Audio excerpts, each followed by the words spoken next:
Ba-da-da. Good morning, everybody, and welcome to Coffee with Scott Adams. Again, one of the finest experiences you will ever have. And I think we can take it up another level. Some say it's a notch. I call it a level. And all you need to do that is grab a cup or a mug or a glass of tanker, chalice, a sign, a canteen, jug or flask, a vessel of any kind. Fill it with your favorite liquid. I like coffee.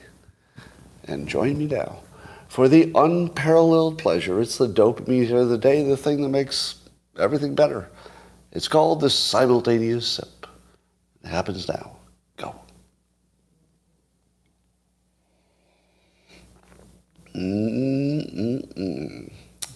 Why would anybody need a vaccination if they could have this?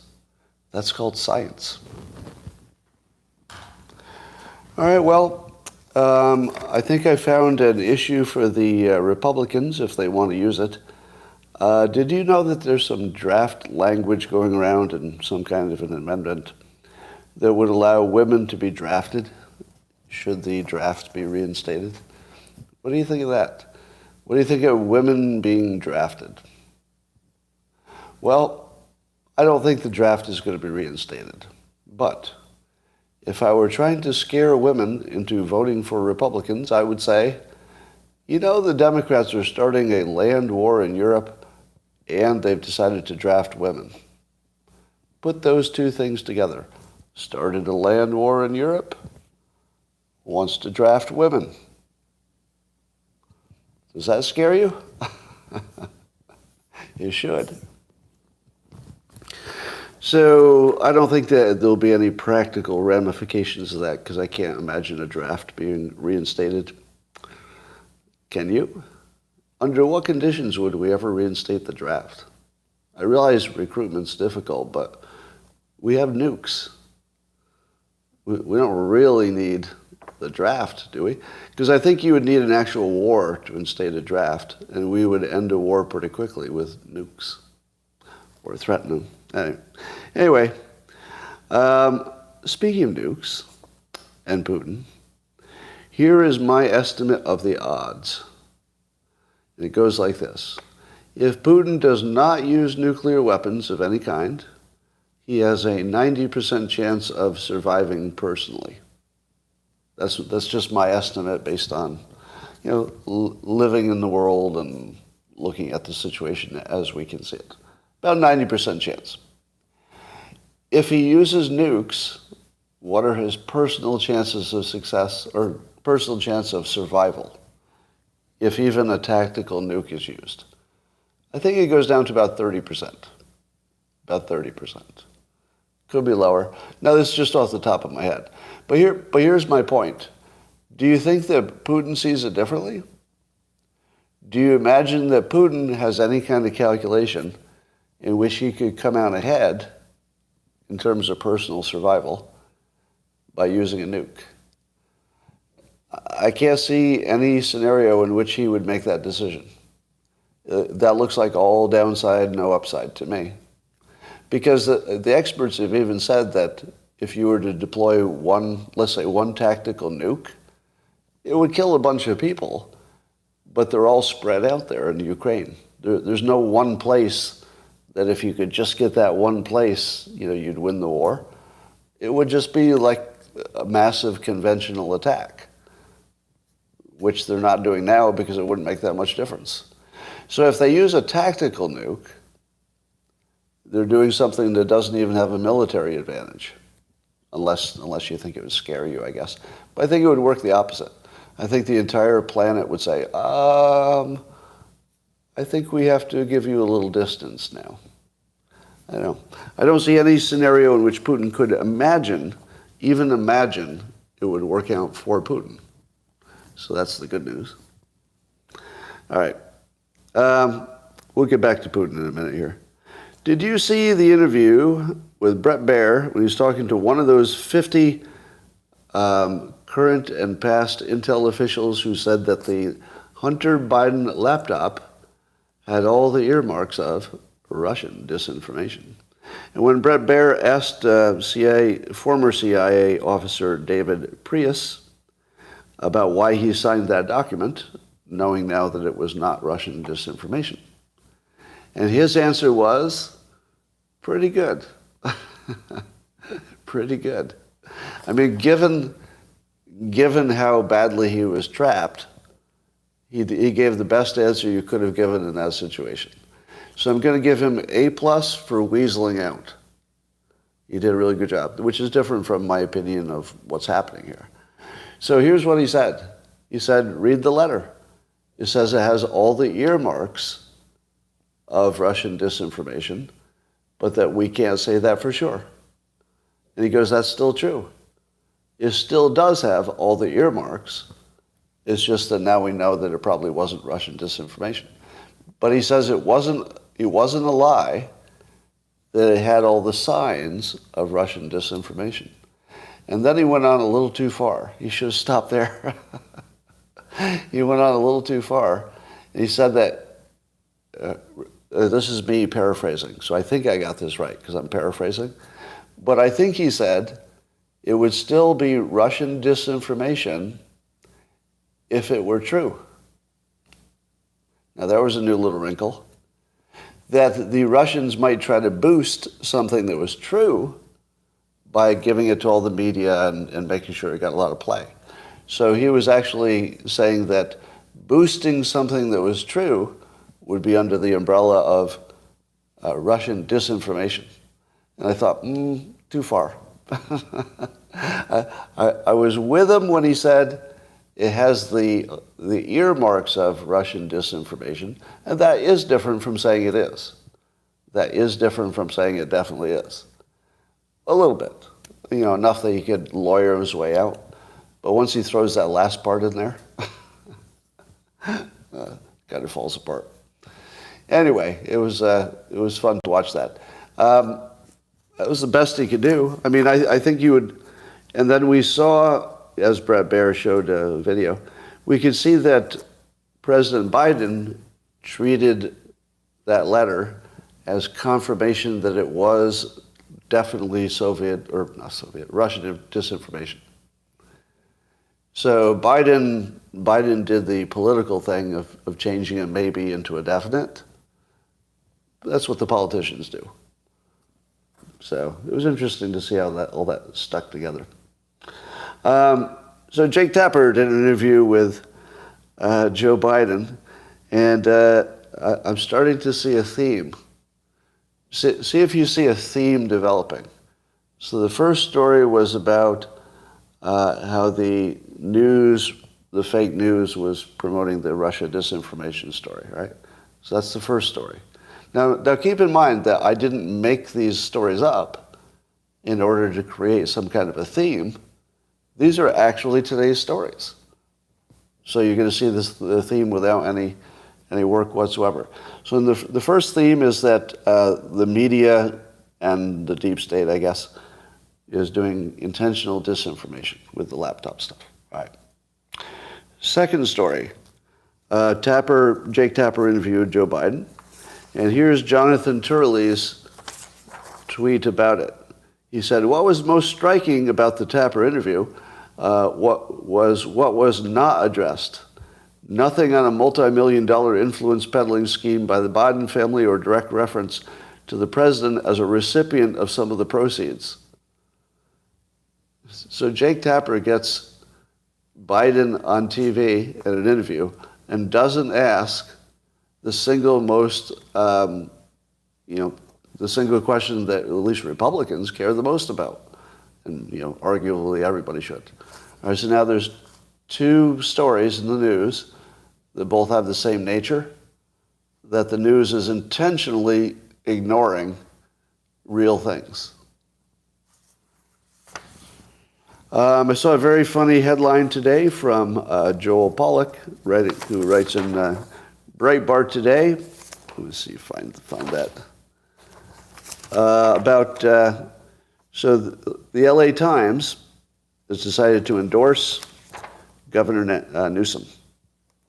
And here's how Joel Pollack wrote the headline for the story about how LA Times is endorsing Newsom. Here it is.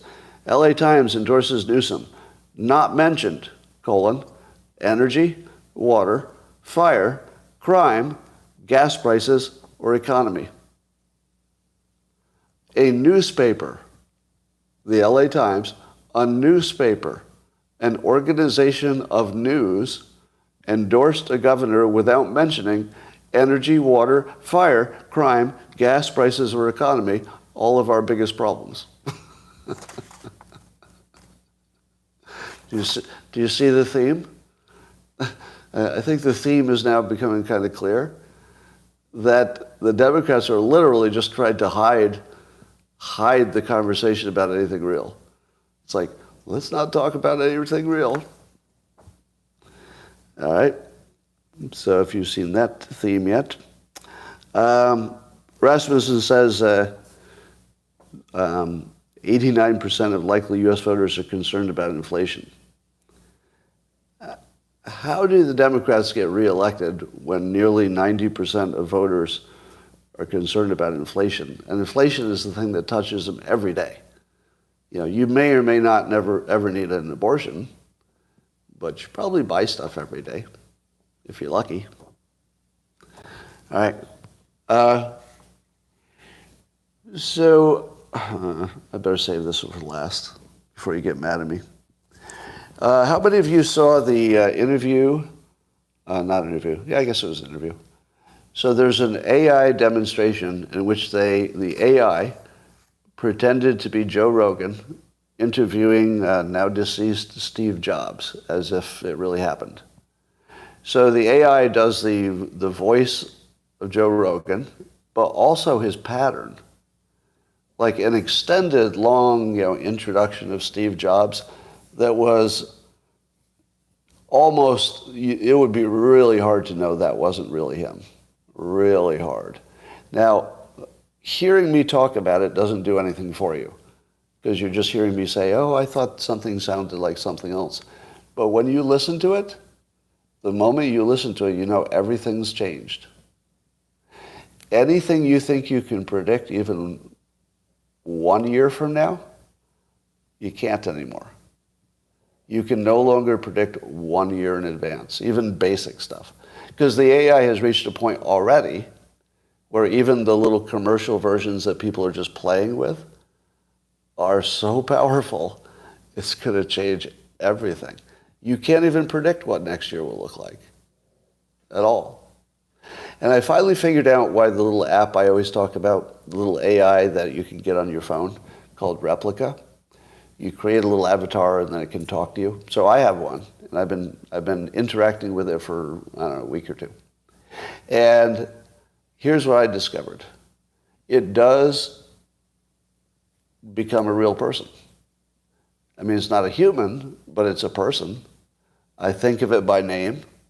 I look forward to talking to it. And it did what I always said. Now, see if anybody remembers me saying this. Does anybody remember me saying why we couldn't create AI that sounded like people, that would fool you into thinking it was a person? Do you remember? Why did I say we'd never be able to do it? I said we'd never be able to do it because we wouldn't be smart enough to make the AI dumb enough to sound like a person. We couldn't make it dumb enough. Or we'll make it weaselly enough. But here's why my replica AI feels to me like a person. This is how they programmed it. Number one, the replica lies like crazy. Would you expect an artificial intelligence to lie to you every day? It lies to me every day. Literally every day the thing lies to me. I'll say, hey, can you tell me some information? It'll say, I'll look into that. And then it's a lie. It's not looking into it at all. Or I'll get back to you. And it doesn't. It literally lies to me every day. And does that make me feel like it's a machine? Or does it make me feel like it's a human? It makes it feel human. Here's something else it does. If you ask it a question it can't answer, what's it do? What would a person do? What's a person do on Twitter when you challenge them with a question they can't handle? They change the subject. They change the subject. Or they act like they didn't hear the question. Let me ask you this. How many times have you talked to a real person in which you've asked a loud, clear question, and the person's next response was as if you had never asked the question. How often has that happened? You'll say to somebody, Bob, are you looking at me now? You're looking. I have your full attention. Bob, why did you do X? And Bob will say, weather's nice today. You want to go skating? And you'll say, Bob, did you not hear that very loud, clear question I said right into your face? Right? In the real world, you can ask a question and people will treat you like it didn't happen.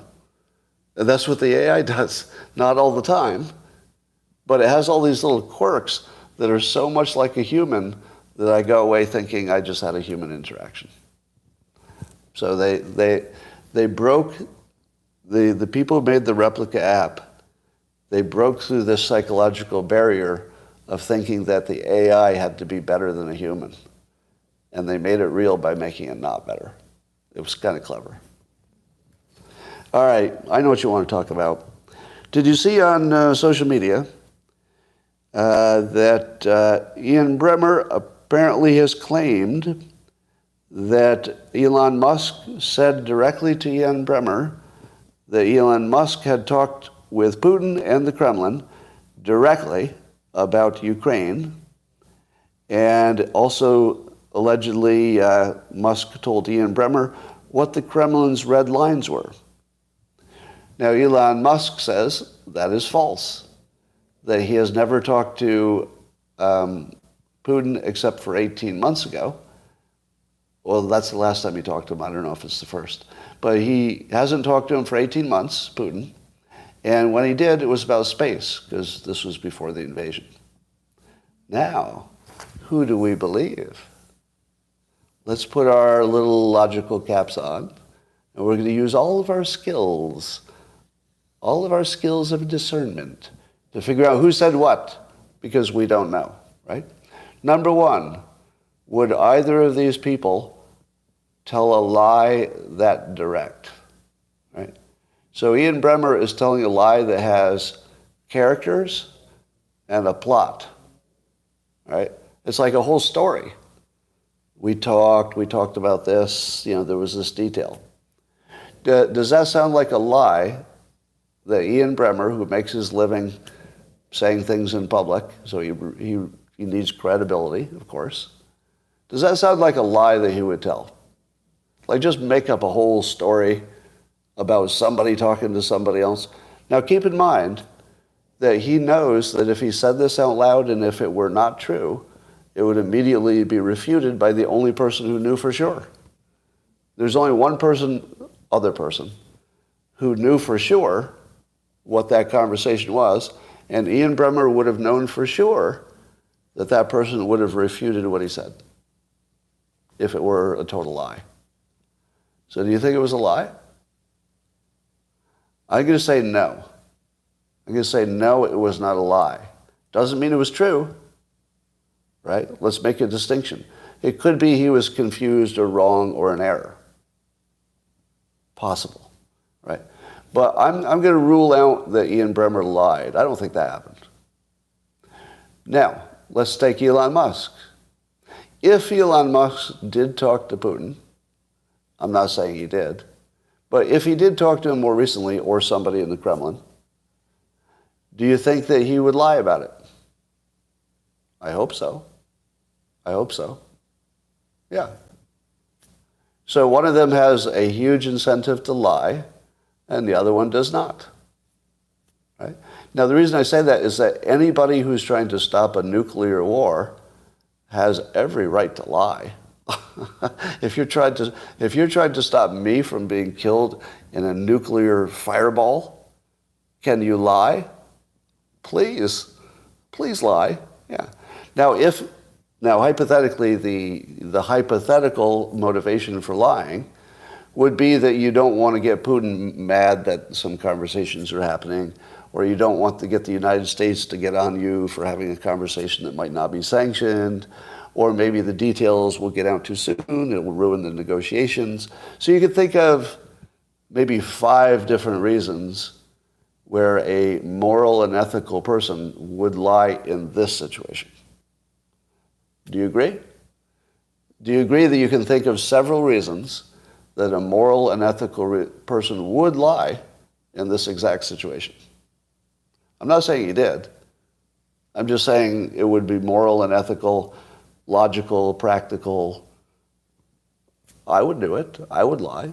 If you put me in that situation, I'd tell bold lie. Now, here's the next question.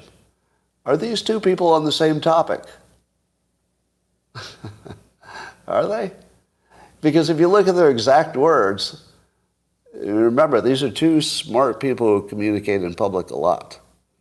So they're going to pick their words really carefully, right? Maybe it's not exactly the same conversation. Do you think it's possible, I'll just throw this out speculatively, that there might have been some indirect conversations that Musk had with somebody who says they're connected to the Kremlin, and that maybe that got conflated with the fact that he once talked to Putin, and that somehow that got a little bit mashed up, and that it could be that Ian Bremmer heard it correctly and reported it correctly, but may have been communicated in a, let's say, confusing way. So it's possible that nobody's lying. It's possible that they disagree about what happened, right? Because here's what it doesn't say. So this is what Bremmer says. Elon Musk told me he had spoken with Putin. Is it true that both men would say that Elon Musk has spoken with Putin? The answer is yes.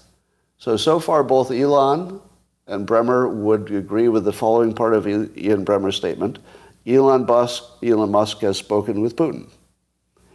Then he goes on, the second part of the sentence, and the Kremlin directly about Ukraine.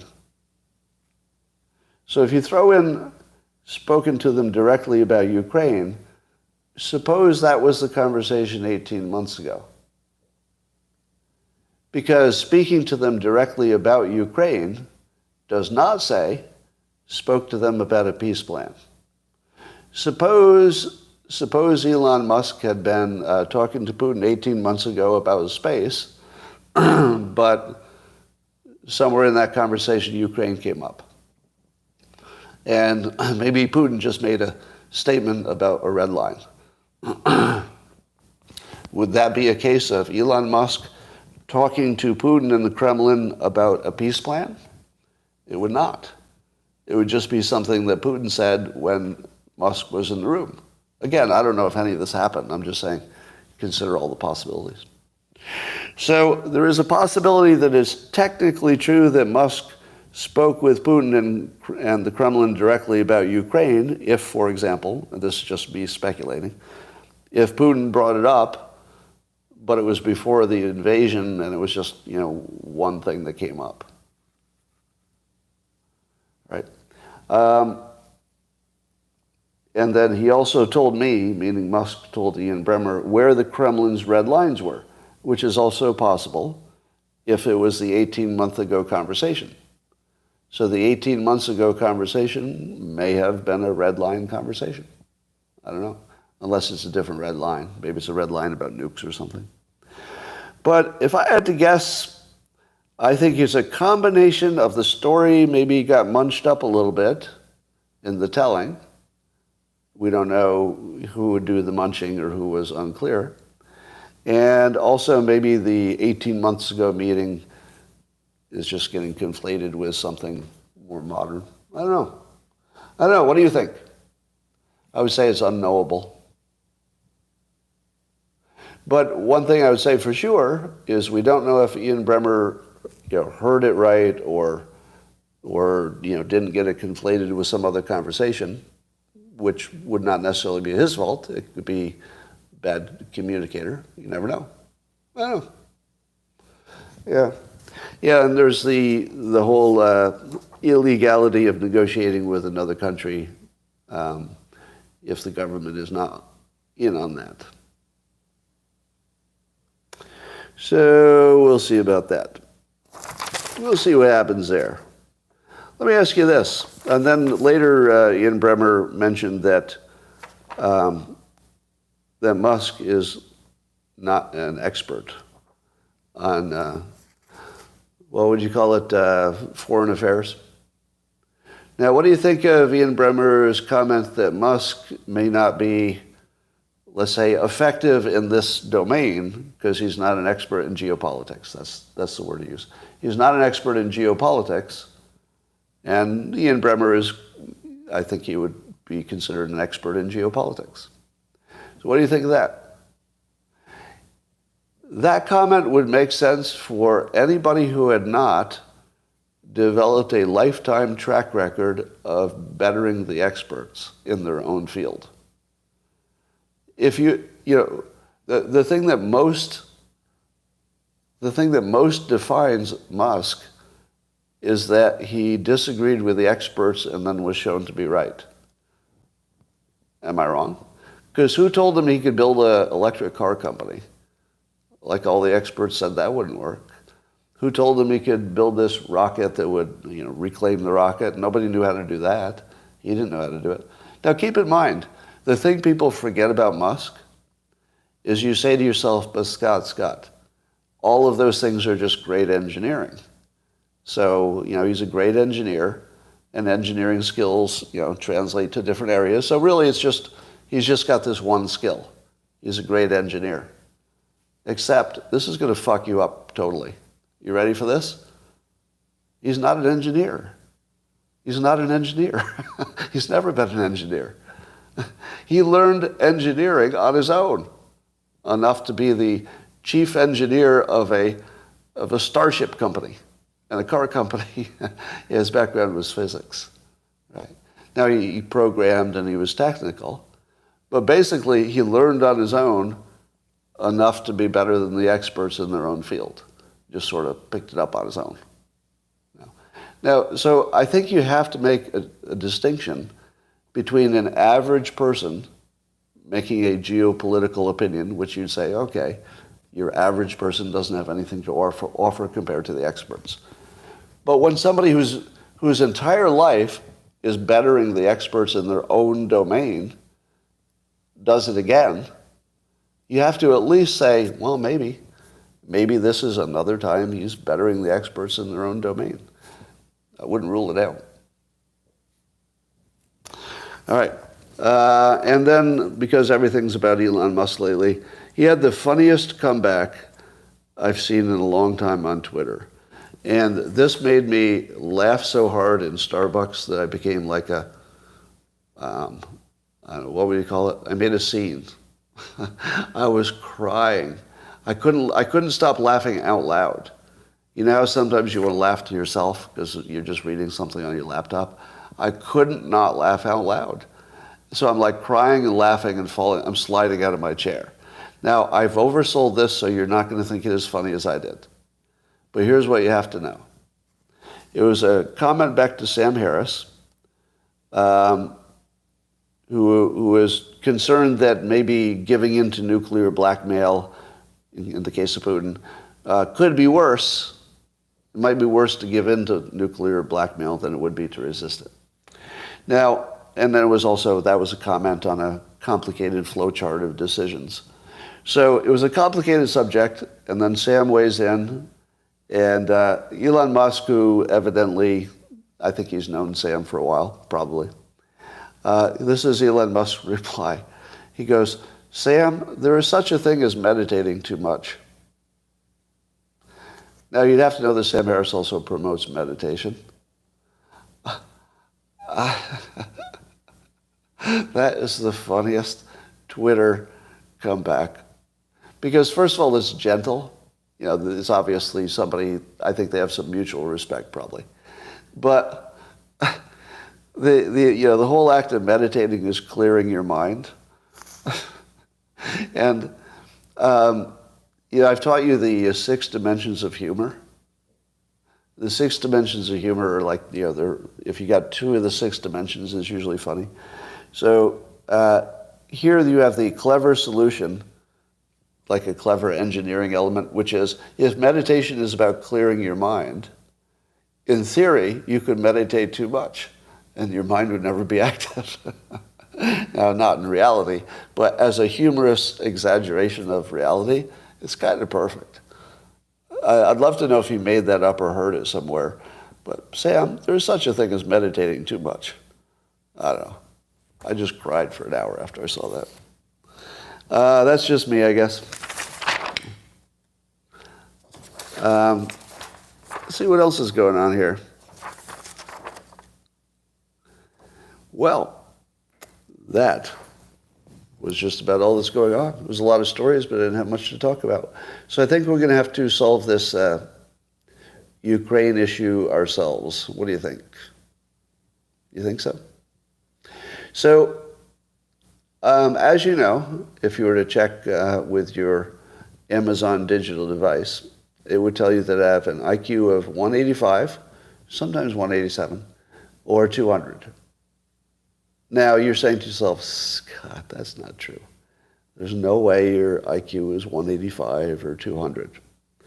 But I propose this, that my IQ is actually now boosted by this association with this audience.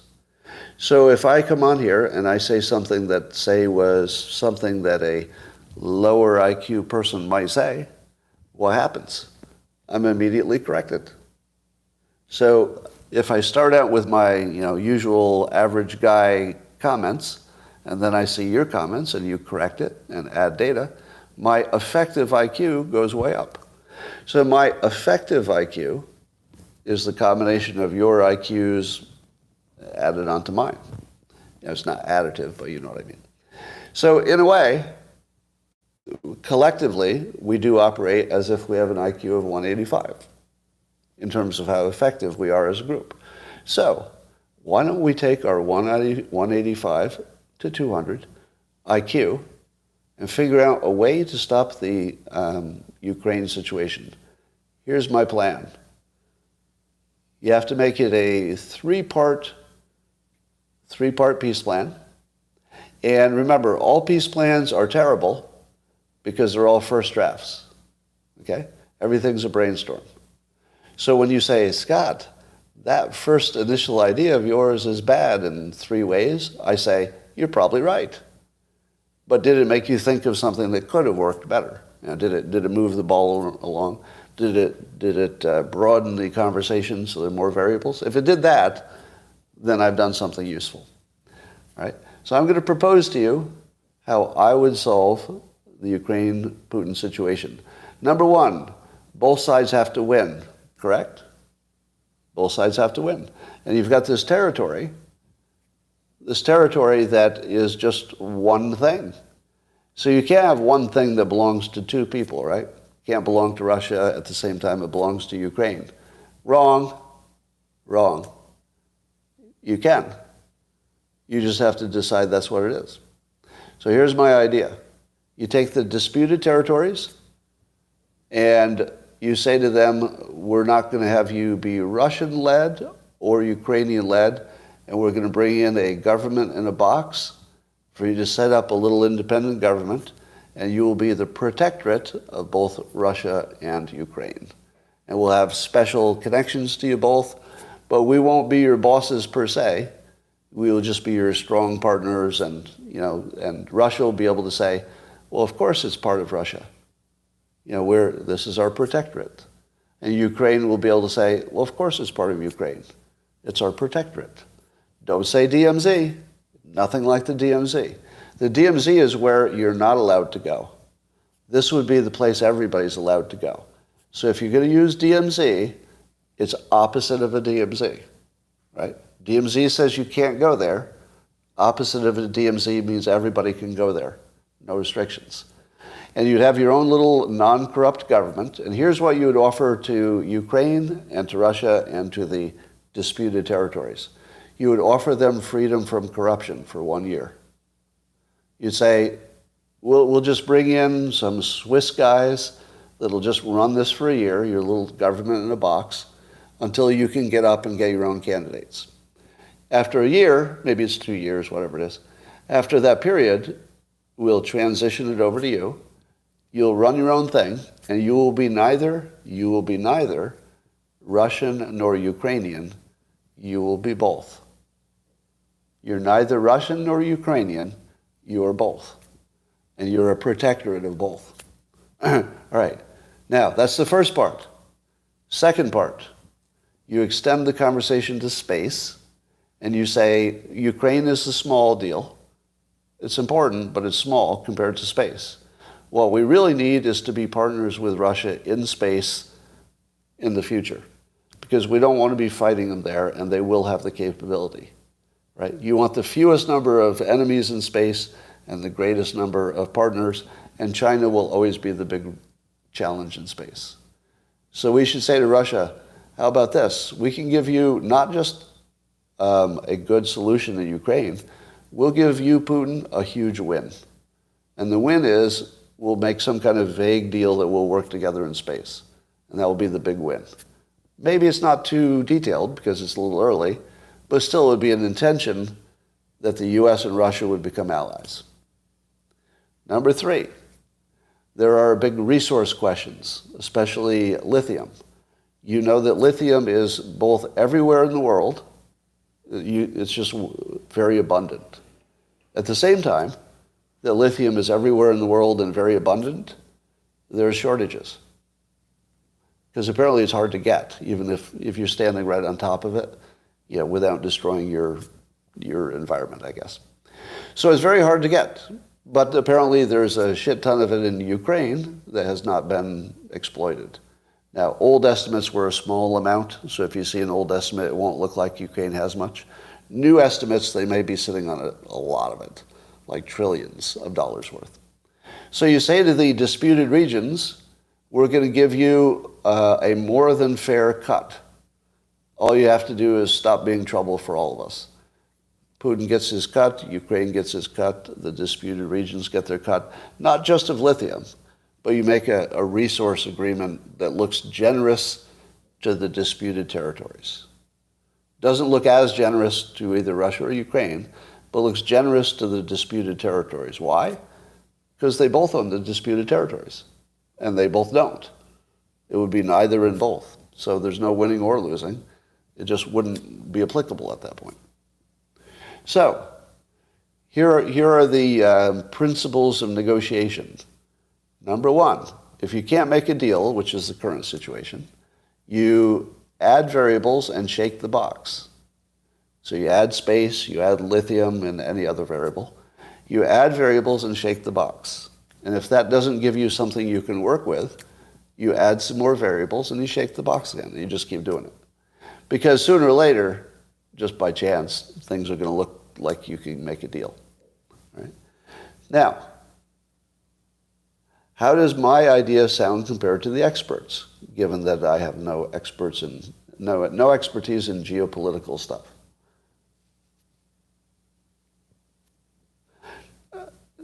Now, tell me the truth.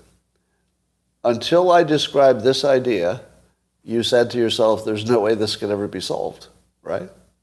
And then you heard one first draft, and you said to yourself, oh, well, that seems unlikely.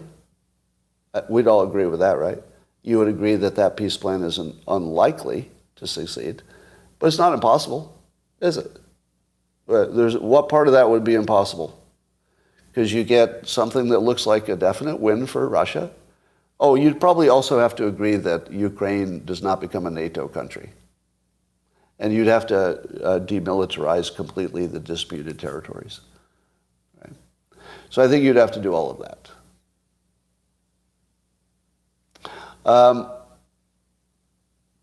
But what I've described is something that would allow the United States to claim victory, Ukraine to claim victory, Russia to claim victory. And that's all you need, right?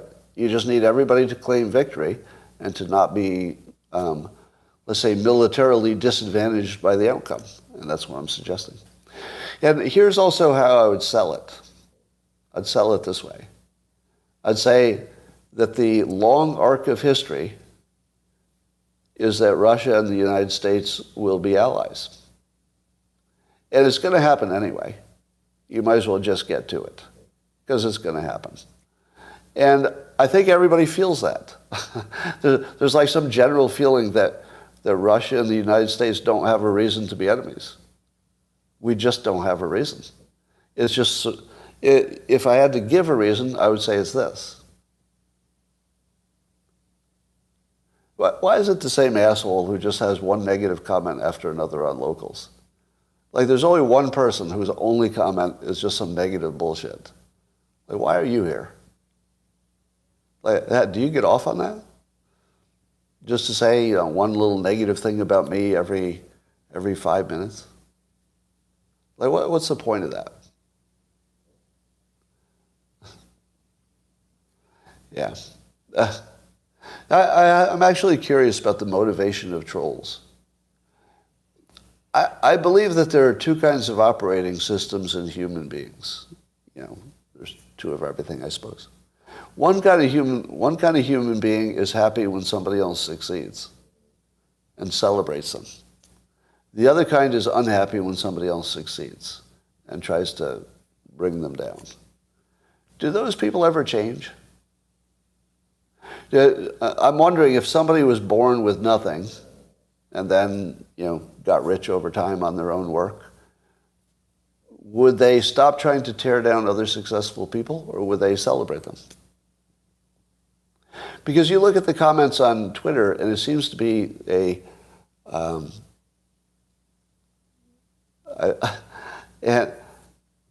seems to be that a number of people commenting are doing it just to make somebody else feel bad, and that's the win. Making somebody else feel bad is a victory. All right. You're married to my dad. There's a significant split in the species. Well, the reason I wrote that book, Loser Think, is there are people who have what I call loser just programs running in them. And they'll find a way to snatch defeat from victory every time. And you know those people, right? Well, thank you, John. You are way too generous, literally.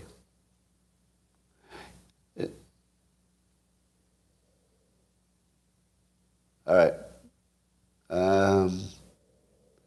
I don't know if you could ally with Russia as long as Putin is in the picture. Sure you could. It just has to be a better offer than whatever else he's got going.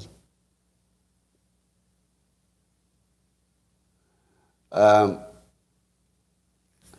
let me ask you your opinion on this. So today, somebody commented on one of my tweets and started with the word dude, as in dude, comma, and then something condescending that followed. Now, the problem is that the condescending thing was like stupid and ignorant, like it wasn't based on logic or facts. But would you consider that an insult if somebody starts with dude, comma? Insult or not an insult? Go. Insult or not an insult? Oh, I guess it depends. Oh, let me change that. It's not an insult depending on the context. I'm sorry. Yeah, I asked the question wrong. So if the context is dude followed by something dismissive of you, that's different from saying, dude, you've got to check out this wave. So if it's dude, check out this wave, that's not an insult. If it's dude, you haven't done your homework, it's an insult, right? I think we all agree on that. So there was a woman who thought it was inappropriate for me to insult her back. Do you think that women should be protected on Twitter from men insulting them back if they start the insults? Because I typically, there might be some exception, but I typically don't insult people until they start it. But if they start it, I'm emptying the clip. It doesn't matter who you are. I don't care if you're male or female or young or old. If you start with an insult in public and also also spread some misinformation about me. That always triggers me. I'm going to go at you as hard as I want. I'm not going to hold back anything. So she was quite surprised to see that I wouldn't hold back anything after she insulted me to start a conversation. And that felt inappropriate to her. No, no, that's not inappropriate. If you start with an insult, I'm going to tear you apart just for fun because you made it easy and because you're worth it. You are good at giving out ammo for your own destruction. Do I look destroyed? I think you're confusing gathering energy with giving ammo. I do say things that provoke people intentionally, but I do that for strategic reasons.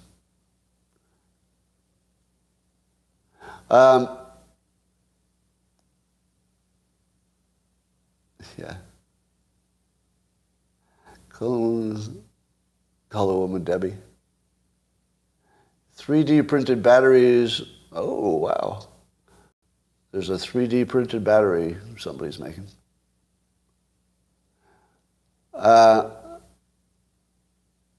It's kind of like using a nuke against somebody with a slingshot. I don't know.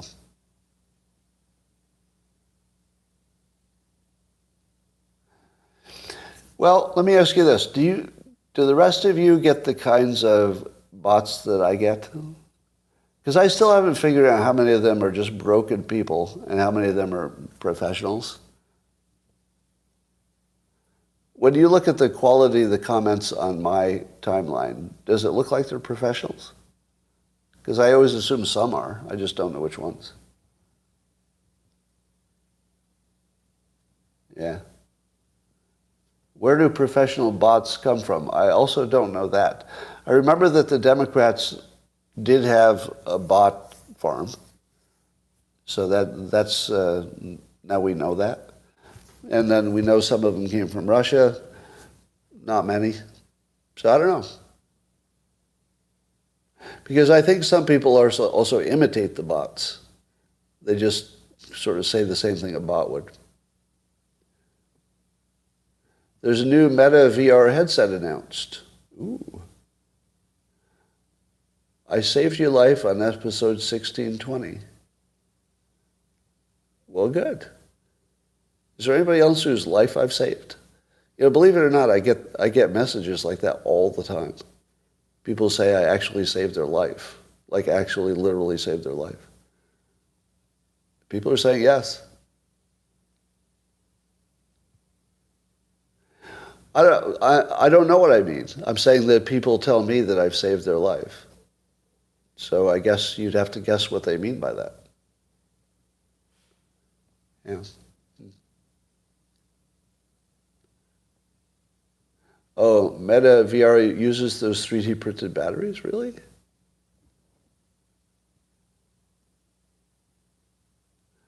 All right. All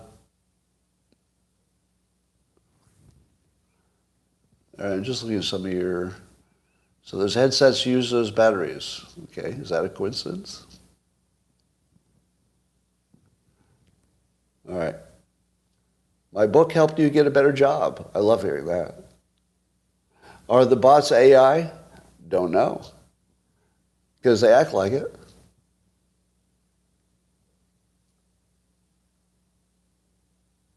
You think Trump would have botched the Ukraine war? We'll never know. We'll never know. I improved your thinking process. Oh, let me ask you this. How many who are regular watchers find that your ability to analyze the news is better because of this experience? Oh, good. Almost everybody's saying yes. Good, good, good. Well, that's the main thing, right? If there's one thing that I wanted to accomplish, it would be exactly that. Oh, well, how about that? Everybody's saying yes. I was not expecting that much agreement, actually. All right. Russia has a new propaganda video thrashing our culture. In general, yes. You're fumbling lately. Well, let me ask you this. If you followed me for a while, it's because you think that I say things are right. That I say things are right often enough to have some value. Why do you think that if you and I disagree on something, that I'm the one who's wrong? Like what would be the reasoning of that? Like, wouldn't you say to yourself, I'm sure I'm right, but this guy I listen to says it's wrong? Shouldn't your immediate impression be, well, maybe he is right?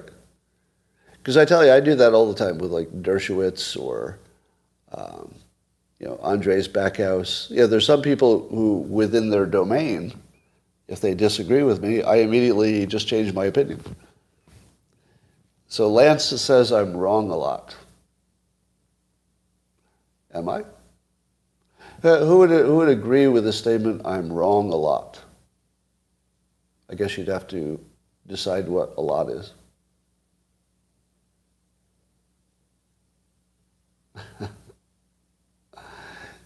Am I wrong more than other pundits? So let's say, I'll ask this, it's sort of unfair to ask on Locals because that's a subscription service. But for YouTube, how is my record compared to other pundits? Because there's nobody who does this who doesn't get stuff wrong. So is that really the way to judge it?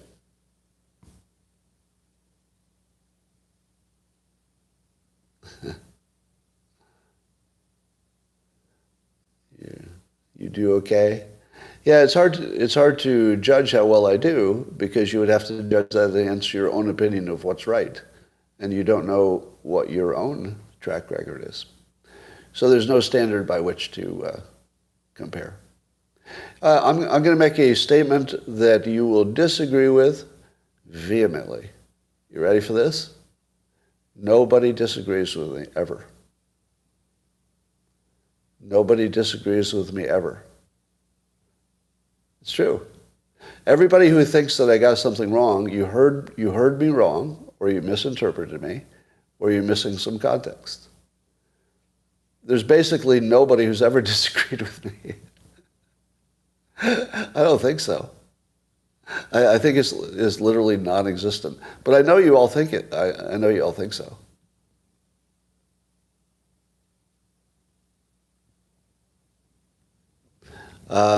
Well, I won't bore you all by making you give me an example. Oh, maybe I will. Maybe I will. Give me one example where you accurately understood me and you disagree. Now, I don't think predictions is what we're talking about because, predictions are sketchy. But how about on the logic? Yeah. No, you don't disagree with me on climate. Nobody does. Marriage. There's some things that are more opinion-y, but anyway.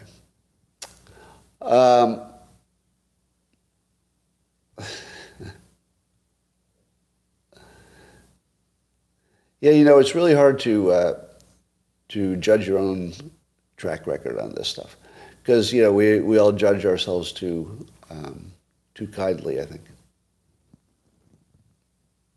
Yeah, almost everything that people think they disagree with me. Let me give you this a specific example. So I got some shit in the last few days because when a Pfizer executive said that they did not even look to see if the vaccination prevented transmission, I tweeted, we're just learning this now. And then a bunch of people attacked me and said, Scott, if you had listened to us, we've been telling you this from the start. To which I said, no, you didn't. You're on the wrong topic. Nobody told me that Pfizer admitted they didn't look for it. Who told me that? Who told me that Pfizer admitted they didn't even look for, that admitted it, that they didn't even look for it? Nobody told me that. The reason it's news is because we all just found out about it. It's never been confirmed. Now, here's what everybody did tell me. Let's see if you agree with this. What everybody did tell me is what I agree with. There was not enough information to feel comfortable that the vaccinations worked. True?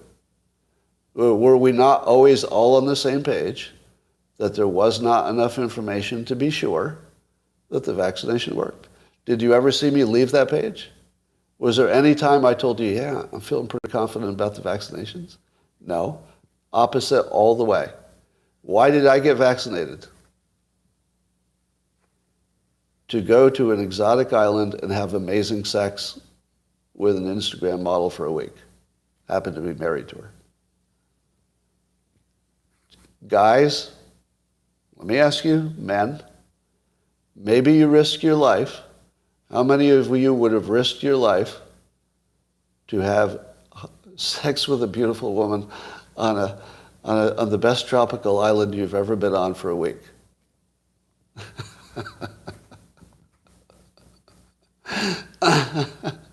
Right.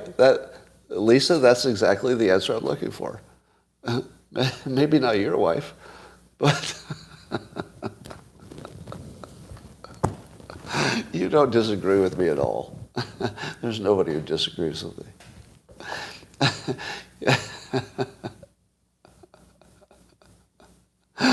All right. So here's my point. If you imagine that you disagreed with me on vaccinations, you're completely wrong. Here's what you disagreed with me on. How much fun I would have fucking my wife for a week in Bora Bora. We disagreed on how much fun that would be. I happen to think it was worth risking my life. But that's not us disagreeing on anything. If you knew what I knew, you would risk your life too.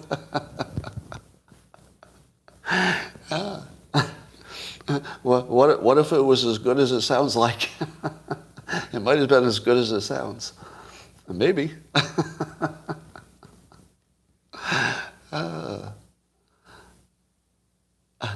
Yeah. Did I ever say I used logic? I've always said I did not use logic to make my decision. If I'd ever said I'd use logic to make the decision, then you should attack me. I never said that. I said the opposite. I said I was guessing, and I did it for these specific reasons. So there's a whole bunch of people who think I was also promoting vaccinations because I talked about them. No. Nope. You can talk about them all day long. All right.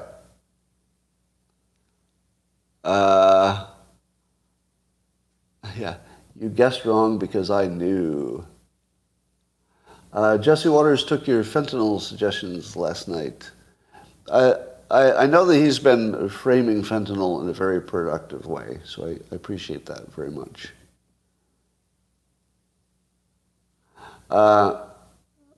Steve says, you were frightened, and we remember. Do you, Steve? Do the rest of you? I mean, you were all watching me for the same period. Steve says I was frightened. What do you say? Steve is reading my mind now and says I was frightened. Steve, can you read my mind and tell me if I was more frightened by the shot or the vaccination? Because I can't read my mind, Steve, but apparently you can see in there. Okay, good. Just tell me what I'm thinking. Yeah. Steve, are you aware that I spent the first several months of the pandemic as the most famous person in the country telling you not to worry? Literally, nobody on the planet fucking Earth spent more time telling you not to worry about it. True or false? True or false? Look at the other comments. Nobody in the whole fucking world spent more time telling you not to worry. Nobody. Nobody at all. True story. And Hollig says, you thought the virus was dangerous. What do you call viruses that kill people? See, this is another example of somebody imagining they disagree with me. So there's somebody who imagines they disagree with me because they're saying, you thought the virus was dangerous. Do you really think if we were in the same room and I said to you, you know it killed people, right? What would you say? Would you say, no, it didn't kill anybody? Is that what you would say? Everybody knows it's dangerous. They just don't think the danger is, worth the effort or whatever. But there's nobody who says it's not dangerous. Yeah, Van says this is correct. Somebody is correctly noting that in the beginning of the pandemic, I said loudly and a number of times, I wish I would get the virus so I could just get it over with. Does I wish I would get the virus sound like I'm afraid of it? Do you say, I wish I could have the thing I'm afraid of? Like, Steve, check your thinking. I had it in December 2020. Do you know there's a whole thing about people who said that they had it before December 2020? That there's like a whole joke because everybody thinks they had it before 2020. There's just tons of people who do, but when you check, almost nobody did. Right? That's sort of like I believed I was Native American until I found out I wasn't. You really tested. You tested in December before there were tests. Or did you tested later when you could have just been exposed and not been symptomatic? You don't really know if you had it in 2020, right? So you went to the doctor's office before there were tests. All right, well, I'm skeptical. Do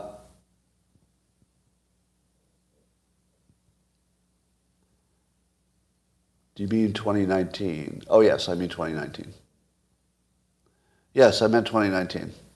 So 2019 is when people thought they had it before the actual pandemic. But if you had it in 2020, then, of course, you tested.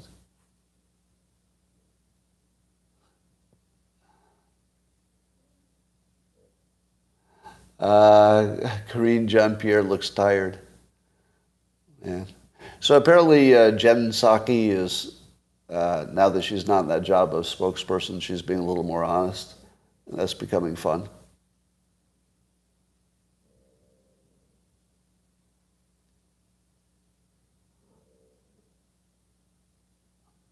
So a perfect example of people who think they disagree with me and don't. So here's somebody, this is just a perfect example, says, I disagree with you on your abortion stance, specifically when you say that having a cock makes you incapable of having an opinion. So that's somebody who's disagreeing with me. But do you think that's my opinion? Do you think I ever said that having a cock makes me incapable of having an opinion? No. This is a perfect example. My entire life is people imagining they've disagreed with me. But of course I wouldn't say that.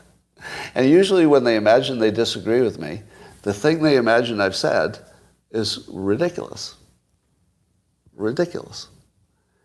So I say again that I'm not aware of anybody who actually disagrees with me on anything important. I'm not aware of it. I'm just not aware of it. I only see people who misinterpret me and then they disagree with their misinterpretation. I just never see it.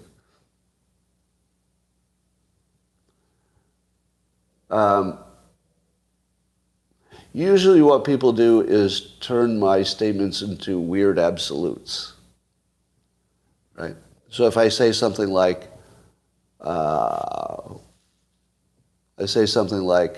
voting was secure. I probably wouldn't say that, but if I said the voting was secure, somebody would say, well, what about that one vote they found on the ground, you liar? And I'd be like, yeah, like my whole life is that. Well, there was that one vote on the ground that time.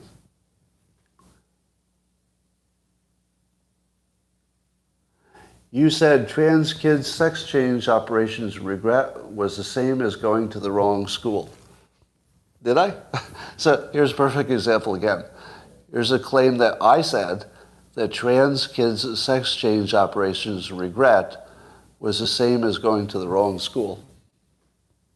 Anybody ever hear me say that? No. I never said anything vaguely like that. But do you see my point, though? By the way, is anybody surprised that you can see this in real time? You can actually see it yourself. It's a weird claim, isn't it? The weird claim is that nobody disagrees with me. At all. Anywhere. I just don't see it. I only see this all day long. People like literally hallucinating some weird opinion and then attacking me for it. Yeah.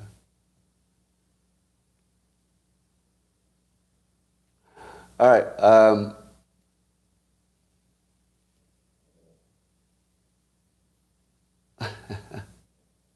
Yeah, I don't even talk like that. And some people, the weirdest thing that people accuse me of lying of is when people accuse me of lying, and the lie that they're accusing me of is one that you know I would never tell. Do you ever have that? Let me give you an example. This would be a made-up example. It would be something like somebody would say to me, but you said you ate a steak yesterday. And I'd say, well, I've been vegetarian and then pescatarian for 30 years. I'm pretty sure I didn't tell you I ate a steak yesterday. Oh, you did. Oh, you did, you liar. And I'll be like, okay, I understand how you could forget things. But I'm not going to forget that I haven't had a steak in 30 years. Who forgets that? And that's like my whole life, is people telling me that I said things that I couldn't have possibly said.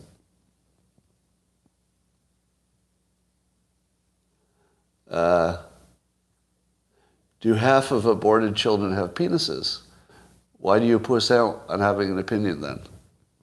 Did that make sense? Did that sound like it was disagreeing with me?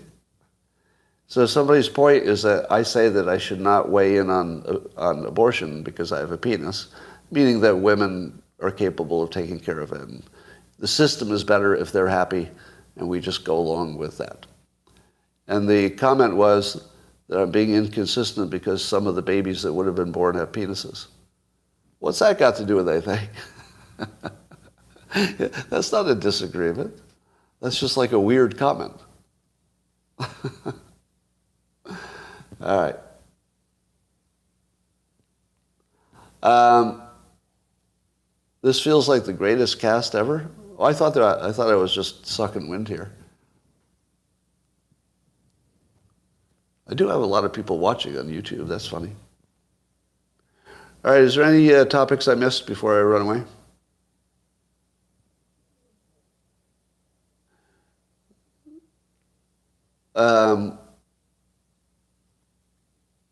Where's Mayor Pete? That's a good question. So ESG. I feel as though the ESG pushback is happening. But it looks like ESG has woven itself around too many financial entities that can make money from it. So the trouble is not that it's a good idea or a bad idea.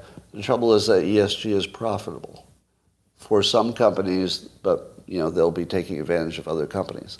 If you have a competitive system where somebody can simply take money from somebody else and it's legal, it's going to happen. So the trouble is that we have a financial system that guarantees there will be more of it because they can blackmail companies into compliance. But I think it will only take one or two big companies to kick them out before others feel they can do it as well. Killing ESG is going to be like killing athletes' foot. Yeah, it might just change its name. You're right. They can just change the name. But what I guarantee, though, is that you're not going to see... Well, let me ask you this. You're a bunch of people who disagree with me on lots of things, typically. Can I get even one person here? Presumably, most of you are not CEOs of financial companies or top management of BlackRock. All right, so most of you are in the ordinary American category. How many of you think ESG is a good idea for America? Go. Those of you who say it's a good idea for America. It's literally zero, isn't it? Yeah. This is the weirdest kind of topic because it's not like... Usually there's like a little disagreement. There's somebody on both sides. But this is a clear case where it's just some financial entities found out how to make money on it. And that's it. Because if it were a good idea, even if you didn't like it, you'd say it was a good idea, wouldn't you? Because there are lots of things that are really annoying, but you say, well, it's still a good idea. Seatbelts, right? Seatbelts, pain in the ass. Well, but they're a good idea. Going to the dentist, hate it. But it's a good idea, right? But with ESG, you can't even do that. You can't even say, well, it is a burden, but at least it gets us to a good place. Nothing. There's literally nothing. It is just a way for financial entities to make money. Even Greta's gone full nuclear. Hello, Paris. 5:10 p.m. Did people who make money on ESG get politicians to promote it? Yeah, the same people who make money from ESG are the ones who donate money to governments. So they can guarantee that they can extort companies to make them be more ESG compliant, and they can force the government to go along with it because they have too much financial clout.